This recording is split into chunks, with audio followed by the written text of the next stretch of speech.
बिस्मिल्लाहिर्रहमानिर्रहीम। अस्सलाम वालेकुम नाज़रीन, आप देख रहे हैं वन टीवी यूट्यूब चैनल। नाज़रीन, अहम अपडेट आपके साथ शेयर करने जा रहे हैं। उससे पहले गुजारिश है कि हमारे चैनल को सब्सक्राइब कर लें और वीडियो को लाइक करें ताकि हर नई आने वाली वीडियो आप तक बर वक्त पहुँच सके।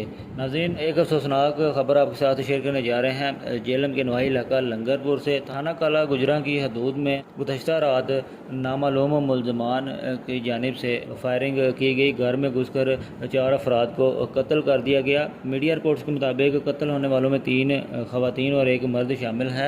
मीडिया रिपोर्ट्स के मुताबिक मक़तूलीन की रिश्तेदार के साथ 2 मरला के मकान पर जो वो तनाज़ा भी चल रहा था, लेकिन अभी तक जो तहकीकात हैं वो जारी हैं। DPO जेलम भारी नफरी के साथ मौका पर पहुँचते हैं, इलाके को घेरे में ले लिया जाता है, जबकि DPO जेलम की जानिब से मीडिया ब्रीफिंग में कहा गया कि DSP सदर और DSP CIA की सरबराही में 2 टीमें तश्कील दे दी गई हैं, जो कि तमाम जो पहलुओं को ज़ेर गौर रखते हुए जो तफ्तीश का दायरा कार वसी करेंगे।